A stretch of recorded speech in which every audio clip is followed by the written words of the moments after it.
Bismillahirrahmanirrahim. Assalamualaikum warahmatullahi taala wabarakatuh. Apa khabar semua? Mudah-mudahan anda semua di dalam rahmat Allah Subhanahu wa taala. Insya-Allah pada video kali ini saya nak kongsikan kepada anda semua tentang 3 buah hadis berkaitan perniagaan. Insya-Allah ianya akan memberi manfaat kepada kita semua. Bagi anda yang baru saja melihat video ataupun channel ini, macam biasa, tekan butang di bawah supaya anda mendapat notifikasi video terbaru daripada saya. Baiklah, mari kita lihat 3 buah hadis berkaitan perniagaan. Hadis pertama daripada Abu Sa'id Al-Khudri radhiyallahu an, daripada Nabi sallallahu alaihi wasallam bersabda, peniaga yang jujur dan amanah itu akan dihimpunkan bersama dengan para nabi dan para siddiqin dan para syuhada pada hari kiamat nanti. Hadis riwayat Tirmizi dan Ibnu Majah. Berniaga adalah salah satu di antara usaha yang sangat baik kerana ia akan memberi pulangan yang halal dan pahala yang besar. Keuntungan yang wajar dan terhimpun sedikit demi sedikit akan memberikan pulangan yang sangat banyak yang dapat membawa kepada kekayaan yang diberkati. Ada juga pahala daripada khidmat yang diberikan kepada pembeli. Lebih tinggi khidmat yang diberikan, lebih banyak pahala yang akan diperoleh, sehingga sampai ke tahap boleh bersama dalam kumpulan para anbiya dan syuhada. Maka inilah kemuncak daripada pahala yang akan diperoleh. Anak kunci untuk sampai ke kemuncak kejayaan dalam perniagaan yang diberikan itu ialah jujur dan amanah dalam perkataan dan kualiti barang yang dijual.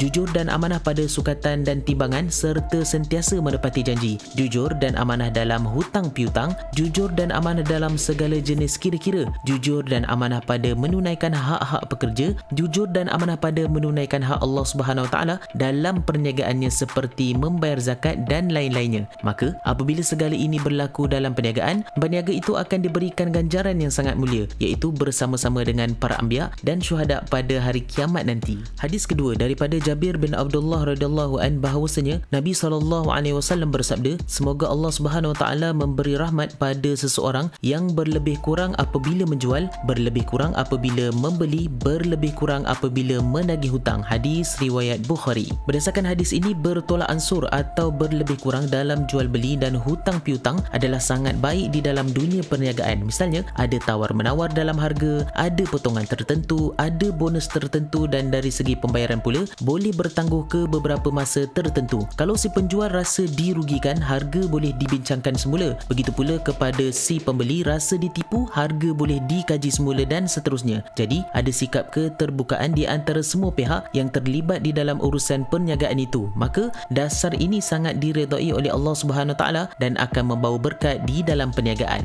Hadis ketiga daripada Abu Hurairah radhiyallahu an, beliau berkata bahawa seorang lelaki datang kepada Nabi sallallahu alaihi wasallam kerana mahu menagih hutang daripada baginda, dan dia pun mengeluarkan kata-kata yang kesat di hadapan baginda. Melihat keadaan ini, hampir sahaja sahabat Nabi sallallahu alaihi wasallam melakukan sesuatu yang jahat terhadap orang tadi. Maka Nabi SAW bersabda, biarkanlah dia melakukan demikian kerana orang yang memiliki hak itu ada kebenaran untuk dia bercakap sesuatu. Kemudian Nabi SAW bersabda lagi, bayarkan kepadanya seekor binatang yang sama umurnya dengan hutang aku dahulu. Sahabat menjawab, wahai Rasulullah, kami tidak mendapati kecuali yang lebih tua daripada umur yang engkau berhutang dahulu. Lantas Nabi kita menjawab, bayarkanlah kepadanya kerana orang yang paling baik di kalangan kamu ialah orang yang paling baik cara dia membayar hutang. Hadis riwayat Bukhari dan Muslim. Berdasarkan hadis tadi, berhutang memang tidak digalakkan dalam agama kita kerana hutang itu menghinakan kita pada siang hari dan mendukacitakan kita pada waktu malam. Namun dalam keadaan tertentu, kadang-kadang kita terpaksa berhutang untuk memenuhi keperluan yang sangat mendesak. Maka apabila kita berhutang, hendaklah kita menepati janji, tempoh yang telah kita tetapkan dan membayar dengan sempurna apa yang telah kita hutang. Kalau mungkin ada halangan sehingga kita tidak mampu membayar hutang pada tempoh yang telah ditetapkan, maka hendaklah kita memberitahu kepada orang yang memberi hutang kepada kita dengan menyebutkan alasan yang munasabah, dan hendaklah kita meminta maaf daripadanya. Jangan sampai keadaan menjadi terbalik. Orang yang memberi hutang terpaksa datang ke rumah kita beberapa kali untuk memungut hutang dengan kita. Sudahlah dia yang memberi hutang kepada kita, kemudian dia pula yang berulang-alik ke tempat kita untuk menerima hutang itu. Orang yang beriman akan membayar hutang tepat seperti tempoh yang dijanjikan, bahkan dia membayarnya dengan cara yang memudahkan orang yang memberi hutang itu, seperti dihantar ke rumahnya atau diberikan bayaran dengan yang lebih baik lagi. Alhamdulillah, itu dia tadi 3 hadis berkaitan perniagaan. Mudah-mudahan ianya memberi manfaat kepada kita semua. Bagi anda di luar sana, jangan lupa untuk sebarkan video ini supaya orang lain juga mendapat kefahaman dan manfaat yang sama. Baiklah, jangan lupa tekan butang subscribe di bawah sebagai tanda sokongan anda pada channel ini. Itu saja daripada saya, Abu Channel. Wabillahi taufiq wal hidayah. Assalamualaikum warahmatullahi taala wabarakatuh.